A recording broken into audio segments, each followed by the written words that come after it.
Dear friends, in 1945, nations were united by the vision to protect future generations from the cruelty of war. They laid the foundations of the new international order, which put the humans at its core, not just states and alliances.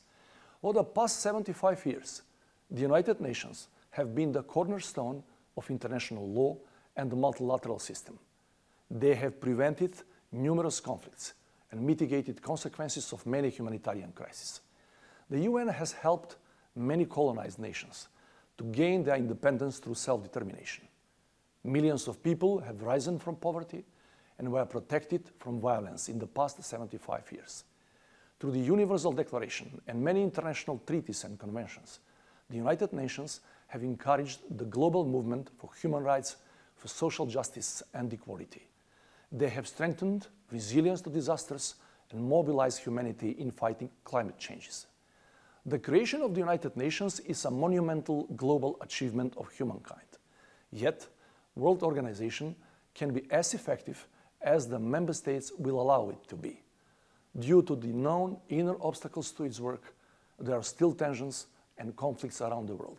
Millions of refugees and migrants, uncontrolled exploitation of natural resources, and denigration of human dignity. New dangers join the old ones, such as religious extremism, transnational organized crime, and the digital divide. This year, the state of affairs got even more complex due to the pandemic of COVID-19. Apart from the immense suffering it provoked, the pandemic has made more visible the shortcomings of the international order and the systemic inequalities of our world.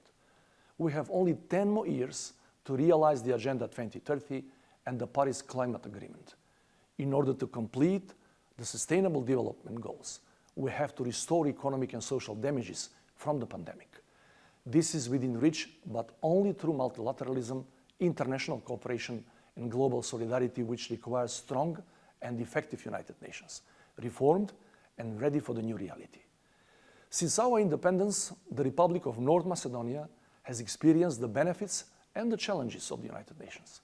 From consumers of the first ever UN preventive mission, UNPREDEP, we have become contributors to several peace missions throughout the world. Through the mediation of the United Nations, we resolved an international dispute which has significantly delayed our incorporation into the international community. In the years ahead, in the spirit of multilateralism, my country will continue to fulfill its international obligations and support the activities of the UN and its specialized agencies. Dear friends, it's obvious that only by investing in the United Nations, we have the chance to live a decent life and to build a better world for the present and future generations. Thank you.